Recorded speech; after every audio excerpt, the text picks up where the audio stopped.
Say what you want about 45s or 10 millimeters. 2025 still belongs to the 9. And right now, there are a handful of pistols everybody's chasing. Prices climbing, shelves clearing, shooters bracking the second they get one in their hand. Some deserve it, some don't, but that's the game. These aren't just sidearms, they're the names that light up every forum, every range stall, every late night debate.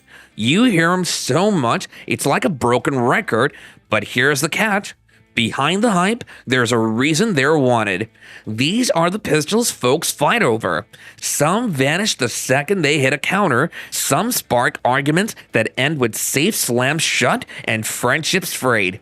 And the one at the top, that pistol won't just split the room, it'll set the comments on fire.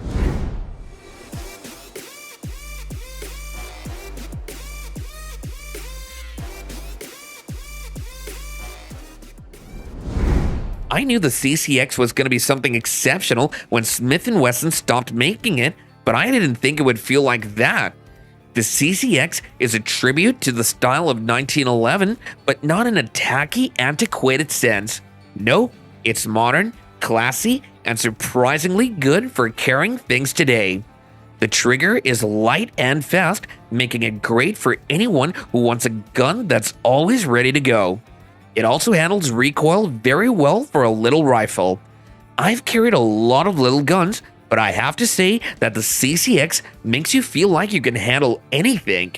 To be honest, I wasn't sure at first. I thought another small single-action carry pistol. Sure, it'll be fine, but what makes it special? I took it to the range, and the answer was clear. It just works. And then I thought, why don't more people talk about this? You undoubtedly thought of Rock Island Armory's 1911s when you thought of their handguns. These are large firearms with steel frames, but what about their STK 100? That's the one that got away, and honestly, it shouldn't have. I had no idea what to expect when I initially picked it up, but I want you to know that the STK 100 is not simply another cheap beginner's gun. It's the actual thing. I was shocked at how smooth the shooting experience was. There was almost no recoil, the trigger pull was superb, and the rifle seemed like it was made to work well under duress. This one is crazy since it feels like a high-end gun that doesn't cost a lot.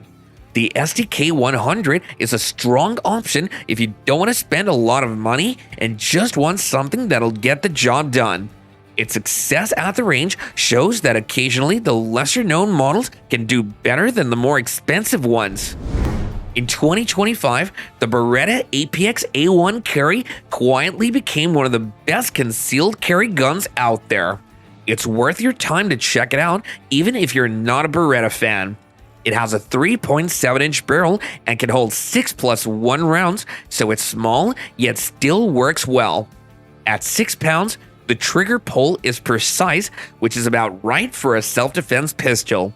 It's only 23 ounces, so it's easy to carry all day, and the luminous sights make it easy to find targets in poor light.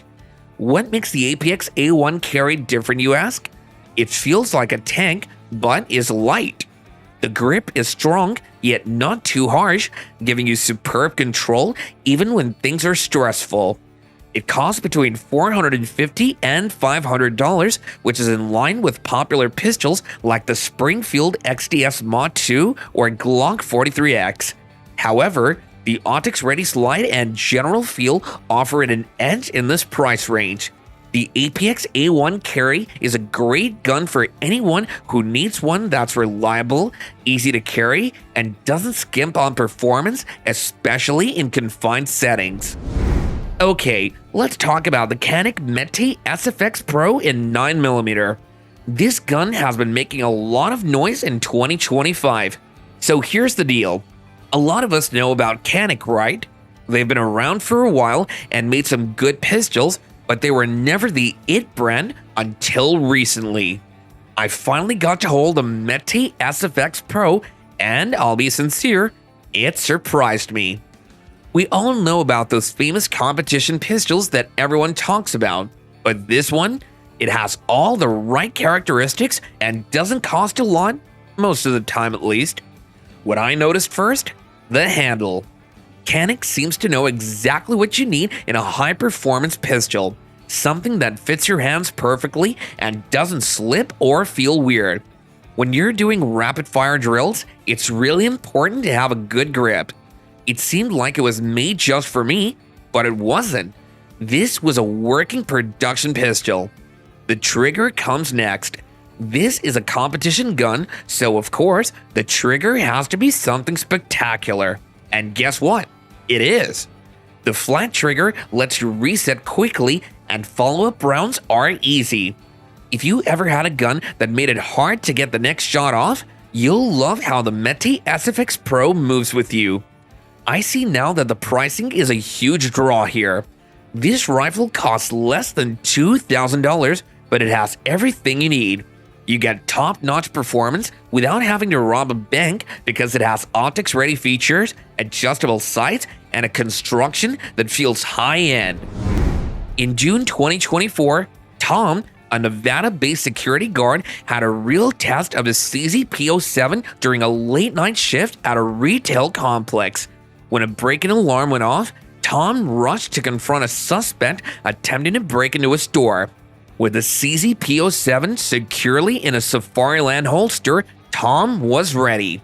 The 4.4-inch barrel and 15-round mag gave him plenty of firepower, but it was the gun's luminescent sight and ergonomic grip that gave him the confidence to hold a suspect at gunpoint without even firing. Tom appreciated the Omega trigger, with its smooth 4-pound SA pull, which kept him steady during the tense moment. However, he noted that the stock sights could have been brighter for low-light situations. Weighing in at 27 ounces, the P07 felt perfectly balanced, providing him with comfort and control when it mattered most. Though no shots were fired, the encounters showed just how reliable and precise the CZ-P07 can be in real-world high-stress situations, making it a solid choice for anyone who wants performance and peace of mind in a defensive scenario. I want to tell you about the IWI Masada Slim. At first, I wasn't intrigued.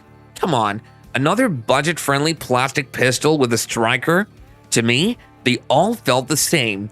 Nothing new, just more of the same. But then, something changed. I was at a range day with a friend who swore by the Masada Slim. He had it for a while, and every time I asked him about it, he would just nod and say it's a hidden gem. I wasn't sure, but I was too curious, so I took it for a ride one afternoon. I couldn't stop thinking about how different it felt from the previous firearms I'd shot. It was little and easy to hide, but when I started firing it quickly, it simply kept going. No problems with jamming or controlling it. And the best part? It felt like a full-size pistol in a slim, easy-to-carry form with a capacity of 13+1. The Walther P239 AS Final Edition in 9mm isn't an ordinary gun, it's a piece of history. You probably already know that this is the gun that James Bond used in Tomorrow Never Dies if you're into spy action movies. Walther is now giving it a classy goodbye. Since 1997, it's been a staple, but this final edition is even better. This is your last chance if you missed the previous releases. This is a true story from a range day in 2023 that explains why the P239 AS Final Edition is so great. Mike, a longtime Walther lover and experienced shooter, grabs one of the final editions with the sleek OD green frame and the final edition engraving on the slide. He's there to compare it to the modern polymer 9mm pistols that everyone's talking about. Mike is smiling as soon as he fires the first round. The DASC trigger is what makes this so special. It has 9 rounds of double action and 4.5 pounds of single action, so it's as smooth as butter and works better than other striker-fired pistols in this class, which feel mushy. Mike fires a couple of rounds in a timed drill and hits a 6-inch spinner from 12 yards without any trouble. The adjustable backstraps and ergonomic grip seem like an extension of his hand, which make every shot feel solid and in control. Mike is extremely impressed by the no snag decocker, which makes it safe to carry without making it harder to use. He's impressed, but not everything is perfect. The P99 costs $849, which is a lot of money, and the 15-round mags are hard to locate. Jake is a retired cop from Florida who has some stories to relate about a Sig Sauer P239 that will make you question how excellent those new school guns truly are. In 2012, Jake was off work and getting coffee at a sketchy cafe when a nervous guy with a knife decided it was time for him to be a hero. Jake's P239 is hidden in an IWI holster that's almost unnoticeable under his shirt. The lunatic with the knife makes his move, but what about Jake? He doesn't move. One smooth pull, the Sig's 3.6-inch barrel was rock solid, and that knife sight, boom, it was locked on. The whole affair was done before it even started. No shots were fired. The guy drops the knife and runs away. He's scared by nothing more than Jake's calm demeanor and his Sig. Jake wasn't shocked. He was familiar with his P239. The 8-round single stack was great for carrying because it was easy to hide and shoot. The trigger, sharp and clean, unlike his big-duty P229. The Sig always shot better than that thing. It handled recoil like a pro, so follow-up shots were easy even when things were going crazy. Yes, Jake did have a few complaints. It was hard to find P239 mags, and they cost a lot of money, and if you weren't careful with the bullets, some hollow points would become stuck. But Jake didn't care about that tiny problem. He carried that P239 for 15 years and trusted it no matter what. Old school, possibly, but for Jake, it was the only gun that really seemed like an extension of his hand when things went wrong. Jake is now retired, but if you asked him about his ride-or-die pistol, he would still have a 6 Sauer P239 in his holster ready to go, because some guns are more than just tools, they're your close buddies. I was sitting at the range shaking my head as I stared at the mound of tactical pistols on the counter. Everyone else in the room was talking about their expensive brands, including Glock, Sig, and HK. But my friend, who usually knows what's going on in the business, gave me a Springfield XDM Elite Tactical OSP. What came to mind first? Another tactical gun with a cool name, but oh my god, I was so wrong. I didn't anticipate much. To be honest, I wasn't even excited. I thought, okay, I've seen this before. It's a good-looking tactical pistol that probably doesn't work, but I ate my words after the first few rounds. The rifle fit perfectly. No need to modify your grip, and you won't feel like you'll become used to it. It felt like the XDM Elite was made just for me. The recoil wasn't too bad, unlike the other heavy hitters that I've tried. And that trigger, it was crisp, but not too harsh. The reset was excellent, and every shot was clean. I assumed I was making it up, so I gave it to my friend. He used to be in the military and has been using combat pistols his whole life. He looked at it, shrugged, and remarked, "Let's see what this thing can do." After hitting target after target, his customary confident grin morphed into a shocked smile. Wow, this is better than I thought. A week later, let's go on. I was back at the store looking at the XDM Elite Tactical OSP again, not because I wanted to get rid of my Glock, but because this gun had earned a place in my collection. I'll be honest, I didn't think I'd like it, but I've carried it more than any of the top tier guns in my safe. It's not about the tactical features, it's about how it feels when you really need it. I've been shooting Glocks for as long as I can remember. The 19, the 17, and even the 43X. They were my main source of funding. I didn't believe it when I heard folks say that the Shadow Systems MR920 was a Glock killer. I got my Glock set up just the way I wanted them. What could be better? Then, my friend, the type of man who always tries out new gear, gave me his MR920.